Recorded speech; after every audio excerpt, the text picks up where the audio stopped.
Get into conversation with Aurodeep Nandi, India economist at Nomura. And Aurodeep, thanks so much for joining us today. Now, interesting note came in from Fitch yesterday where they were highlighting that the GDP impact of these tariffs on India could be about, it only makes up about 2% of our overall GDP. So while the impact is expected to be modest, give us a realistic picture of what the broader spillovers in the economy could be. So I think it's important to understand the tariffs don't apply to all the sectors which all that are involved in exports to the US. So for instance, our biggest export item is smartphones. It's around 18% of the basket, which is not a part of this cohort. Pharma, which is around 11% of the basket, is not part of these tariffs. Similarly, mineral oil, so petroleum products, isn't part of it.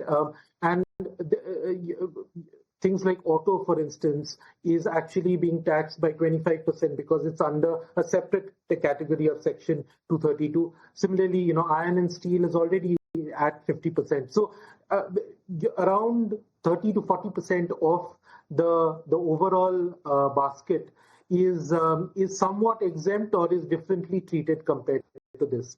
Now, the hit is going to be for sectors that are in the front line. So be it things like textiles, gems and jewelry, food products, marine products, where India facing a 50% tariff versus other countries facing, say, 19%, 20%, 10% tariff is an obvious disadvantage, which so there's a direct hit there.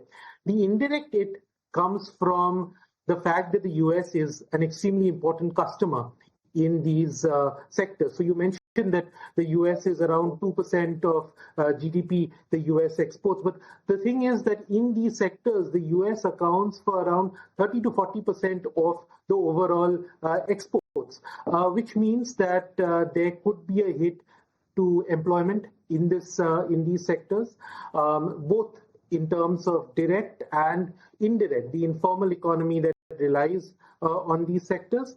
And finally, the broader climate of when you have this kind of uncertainty on the external sector, then generally the investment sentiment is much weaker. So this private capex revival that we've been looking at for India may get delayed in the face of such uncertainties.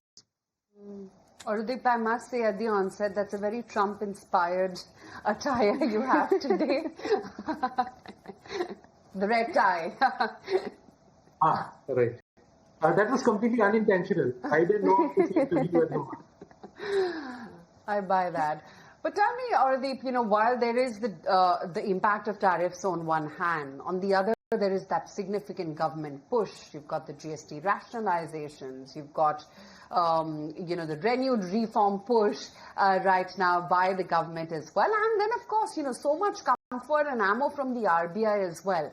Can it really mitigate and balance out the impact of tariffs? It's going to be a tough thing, right? So the government's approach towards this whole issue is that, look, we will not buckle under US pressure. And Prime Minister has said he's sort of talked more of buying Swadeshi, of protecting the interests of farmers and animal rearers domestically. So there's a lot of focus in terms of buying Indian-made goods. The other, as you mentioned, is this whole GST rationalization from 4 brackets, bringing it down to 2. So these and more importantly for GST, I think it's not just the rates that are being rationalized; it's also the whole ease of doing business around indirect taxation that is being targeted. Yesterday, we had Governor Malhotra say that they are ready to provide support to sectors that are hit. Government has been talking of trying to accelerate the talks on FTAs with other countries. Look, these are all there. How impactful they will be, versus the negative impact from the tariffs is something that is that's something that we'll wait and watch. Usually things like efficiency reforms, right, will take time to start showing up in the economy. In the case of the GST tax cuts specifically, you also need to see how much companies pass on the cuts to consumers and how much that then impacts consumption. So there are various factors involved. As such, just based on all of this, our forecast for FY26 GDP growth is 6%, down from our base case of 6.2%, primarily because of the shock that could come from all of this tariff tension. Downward revision coming into the GDP estimate. But Aurodeep, we were talking about some triggers like the government push, the RBI assurance. Do you think all of these are enough to prevent any dampening of private investment sentiment? Because foreign flows, as we're seeing, are anyway lagging. So what happens to the investment scenario in the overall economy, given that we have this overhang now?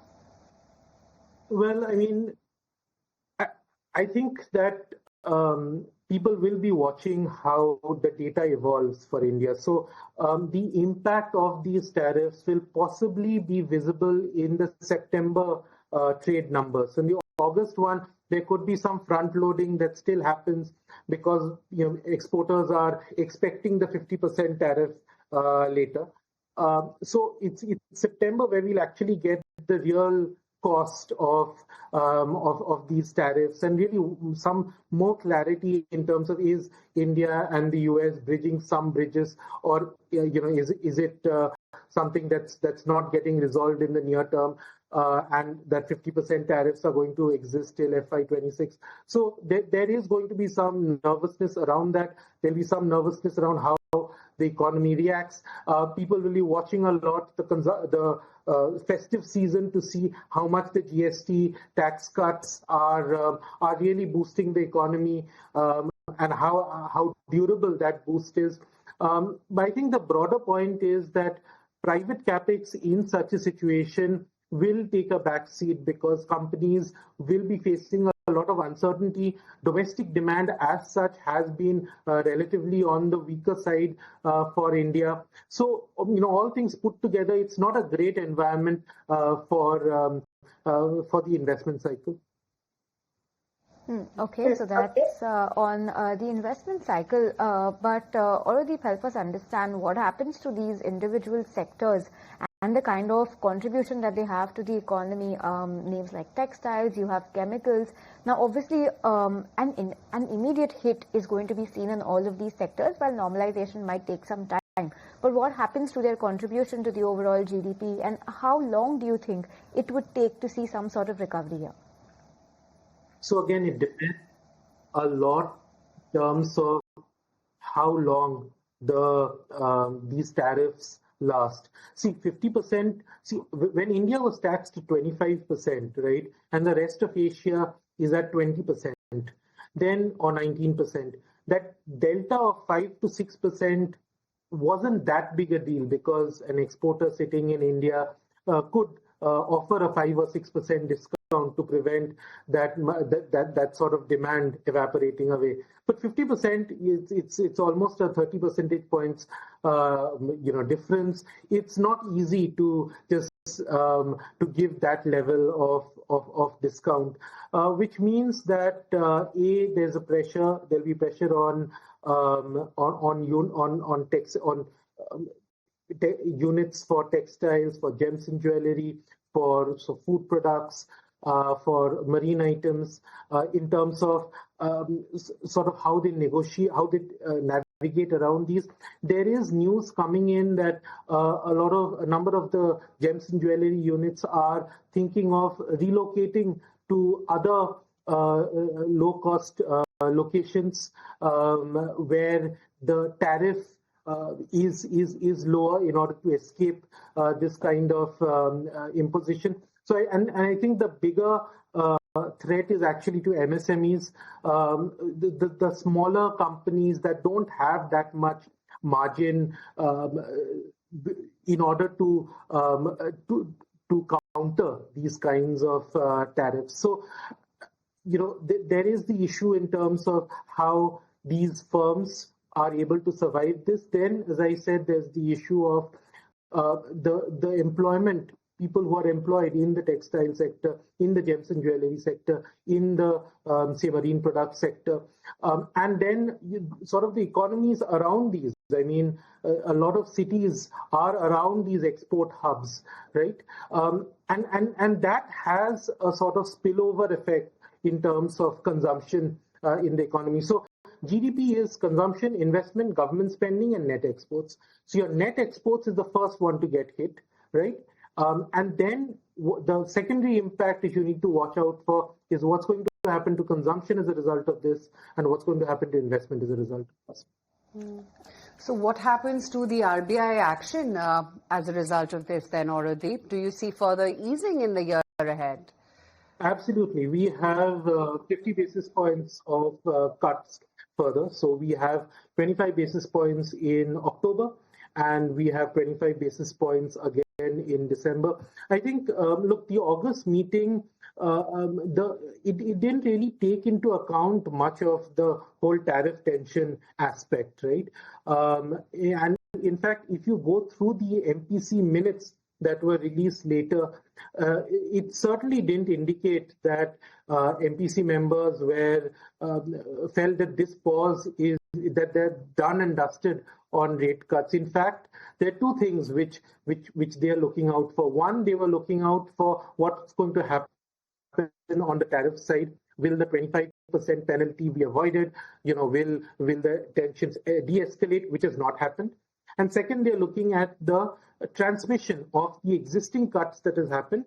Has it gone through the economy? And I think clarity on both will be very well there by the time of the October meeting. RBI's GDP growth forecast is 6.5%, which we believe is an overestimate. Our estimate is 6%.